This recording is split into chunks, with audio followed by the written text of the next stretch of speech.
Hi friends, welcome to Vijaya multi cuisine. మీ అమ్మాయి మీ విజయ మళ్ళీ మీ ఇంటికి వచ్చేసిందండి. మరొక మంచి వ్లాగ్తో మీ ముందుకు వచ్చేసాను.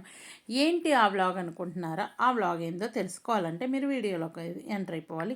అదేంటో చూసేద్దామా. ఈరోజు కిచెన్ వ్లాగ్ నుంచి కొంచెం అలా బయటకు వచ్చేసి మళ్ళీ కిచెన్లోకి వెళ్ళిపోదాం.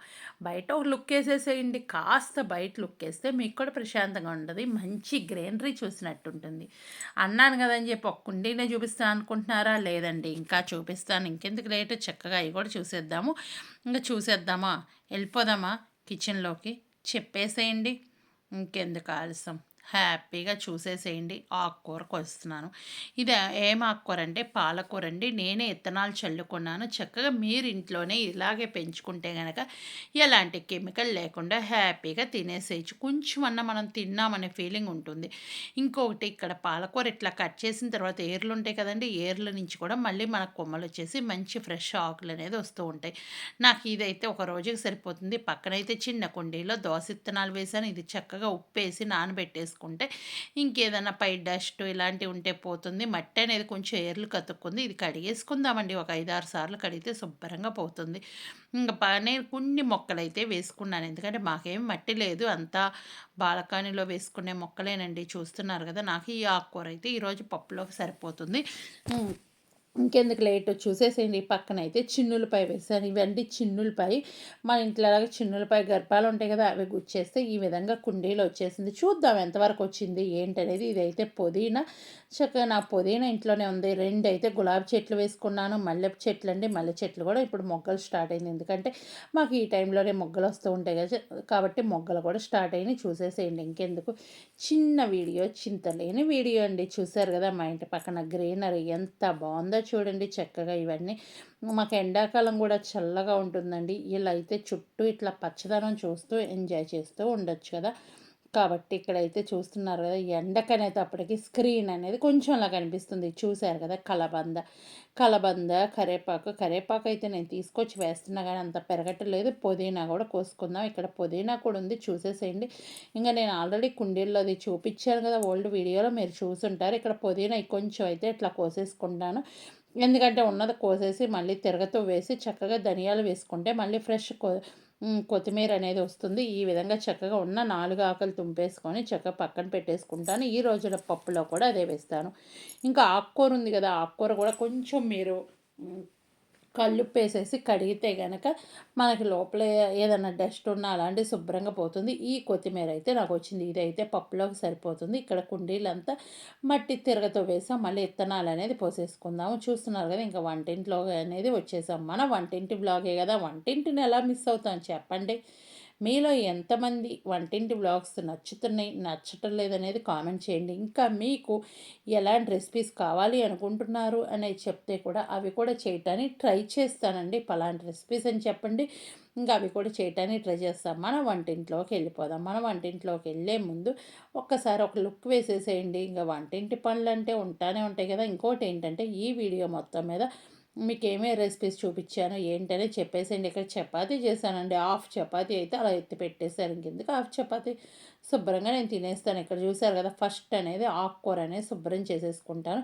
మన ఇంట్లో ఆకుకూర అయినా మనం ముందు శుభ్రం చేసేసుకున్న తర్వాత ఉప్పు వేసి చక్కగా వాటర్ పోసి నానపెట్టేసేయండి. ఒక 10 నిమిషాలు అలా వదిలేస్తే ఏంటంటే ఏదన్నా సన్న మట్టి అలాంటిది ఉంటే నానిపోయి బయటకు వస్తుంది.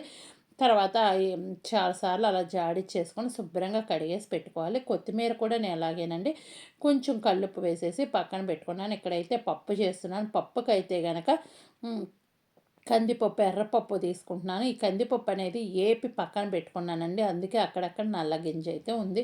ఇలా ఏపేసి చక్కగా పక్కన పెట్టేసుకుంటాను. నేనైతే ఇదైతే ఇట్లా, మీరు ఎప్పుడన్నా పురుగు పడుతుంది ఎక్కువ కందిపప్పు తెచ్చుకున్నాం అన్నప్పుడు వేయించి పక్కన పెట్టుకొని ఆరిపోయిన తర్వాత అది సీసా డబ్బాకు పెట్టుకున్నప్పుడు 2 లవంగాలు వేసేసి పెట్టుకోండి, పురుగు పట్టకుండా ఉంటుంది. ఇక్కడ ఇంకా టమోటా, పచ్చిమిరకాయ, ఉల్లిపాయ, చిన్నులపాయ, చింతపండు, ఇంకా ఆకుకూర రెడీ చేసుకున్నాను. చాలామంది అనుకుంటారు పాలకూరలో టమాటా వేయకూడదు అనుకుంటారు. వేయొచ్చండి, అది ఎంత అపోహ. కిడ్నీలో రాళ్ళు వస్తాయి, తొక్కులు వస్తాయి, తోళ్ళంట వస్తాయని చెప్తూ ఉంటారు, కానీ అదైతే నిజం కాదంటండి. నేను కూడా చాలా యూట్యూబ్, క్రోమ్ ఇలాంటి వాటిలో సెర్చ్ చేసినాకే నేను టమాటా అనేది వేస్తున్నాను. ఇంక చింతపండు వేసుకోండి. మీరు వద్దు అన్నప్పుడు చింతపండు వేయకుండా ఉన్నా పర్లేదు. చింతపండు నేను కడిగేసి పెట్టుకున్నాను. ఇవన్నీ నేను యూజ్ చేస్తున్నాను. కొత్తిమీర కూడా కడిగి పెట్టుకున్నాను.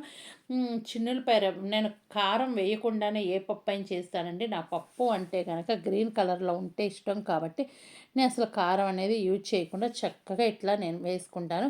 ఇప్పుడు ఫస్ట్ కందిపప్పు కడిగేసి నీళ్లు పోసిన తర్వాత హ్మ్. ఆకుకూర వేశాను. ఆకుకూర, ఉల్లిపాయ, చిన్నులపాయ వేశాను. టమోటా, పచ్చిమిరకాయలు వేశాను. పచ్చిమిరకాయలనేది మీరు కారానికి తగ్గట్టు వేసేసుకోండి. ఇంక నేను ఈ పప్పు రాదని కాదు, బేసిక్ అండి. కాకపోతే మన కిచెన్ వ్లాగ్‌లో పప్పు కూడా చూపించాలి అనే ఆలోచనలో నేను ఈ వీడియో అనేది మీకు చూపిస్తున్నాను.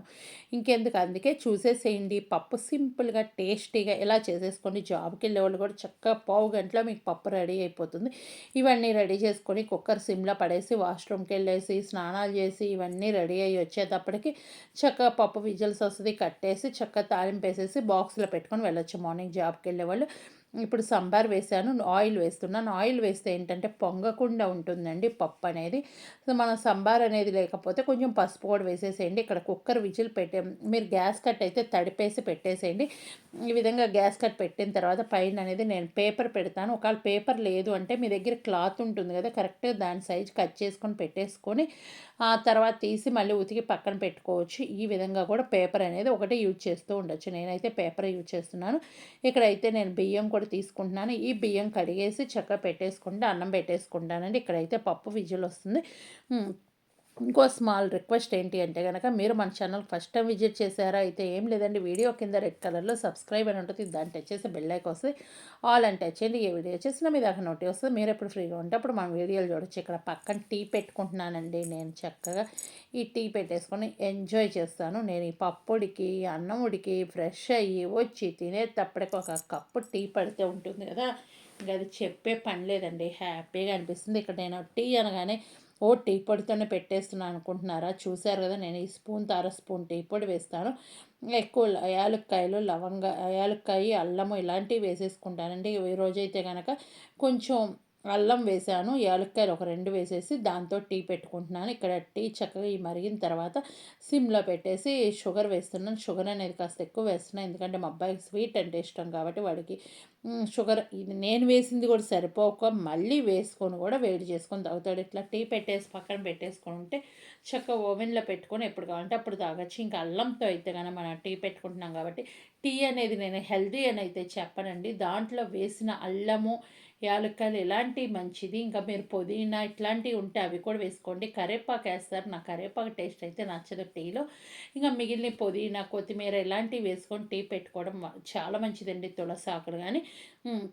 గట్టిగా ఆగేటప్పటికి పప్పు కూడా విజిల్ అయిపోయింది. చూసారు కదా! ఈ విధంగా నేనైతే పప్పు గుత్తితో వాటితో ఎనపనండి. ఎందుకంటే అంత పేస్ట్‌గా ఉంటే నాకు నచ్చదు.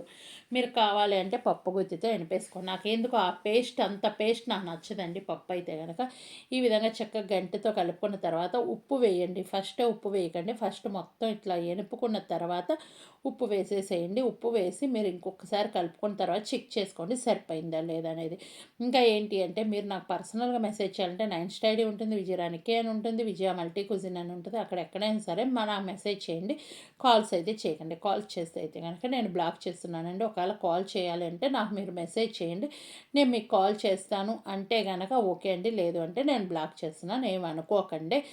ఇక్కడ పప్పులో చక్కగా ఉప్పు సరిపోయింది. ఈ విధంగా కొంచెం టేస్ట్ చేసిన తర్వాత ఇంకా మనం తాలింపుకనేది పెట్టేసుకుంటున్నాను. తాలింపుకనేది చిన్న గిన్నె పెట్టేసుకొని నూనె వేస్తున్నాను. మీరు కావాలి అంటే గనక నెయ్యి కూడా వేసుకోవచ్చు. నేను నూనె వేస్తున్నాను. నూనెతోనే తాలింపు పెడుతున్నానండి. మీరు కావాలి అన్నప్పుడు నెయ్యి వేసి నెయ్యితో చక్కగా పోపు పెట్టేసుకోవచ్చు.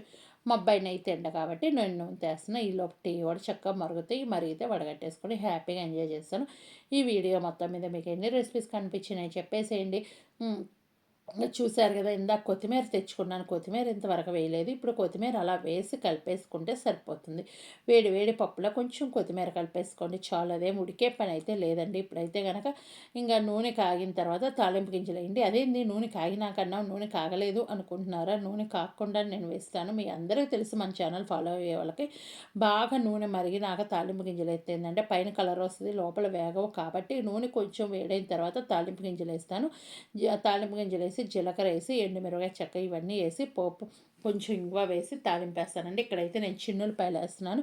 చిన్నులపాయల తాలింపులో వేగితే చాలా టేస్ట్ ఉంటుందండి. మీరు ఆల్రెడీ వేసాం కదా ఇక్కడ ఎందుకు అనుకుంటున్నారో, అది పప్పులో ఒక టేస్ట్ అనేది వస్తుంది, తాలింపు టేస్ట్ వేరుగా ఉంటుంది. కాబట్టి 2 విధాలుగా నేను చక్కగా తాలింపు వేసుకుంటాను. ఇది నా స్టైల్ అండి. ఒక్కసారి మీరు ఇలా ట్రై చేసి టేస్ట్ ఎలా ఉంది ఏంటి అనేది కామెంట్ సెక్షన్లో తెలియచేయండి.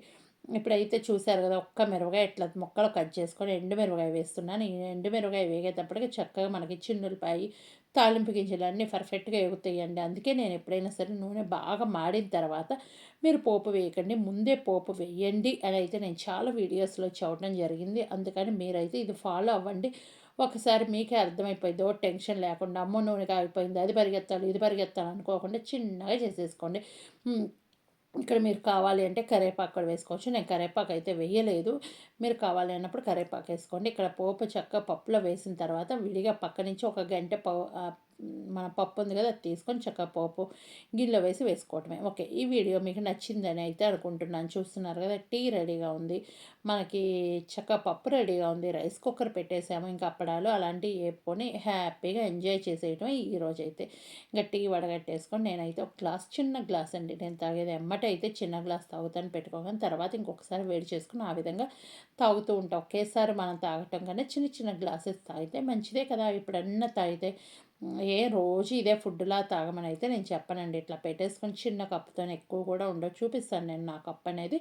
ఇంకా చూస్తున్నారు కదా, చక్కగా ఇలా కప్పు పెట్టేసుకొని ఈ పప్పు రైస్ ఇవన్నీ రెడీగా ఉన్నాయి. ఇంకా హ్యాపీగా ఫ్రెష్ అయిపోయొచ్చు. వేడి వేడి అన్నంలో ఈ పప్పు వేసుకొని పక్కన మామిడికాయ ముక్క కానీ పచ్చడి ఉంటుంది కానీ అది కానీ, లేదంటే అప్పడాలు ఉప్పు మిరపకాయలు అంటారు కదా, వాటితో మేము ఎంజాయ్ చేస్తాం. Okay, bye bye, thank you, take care.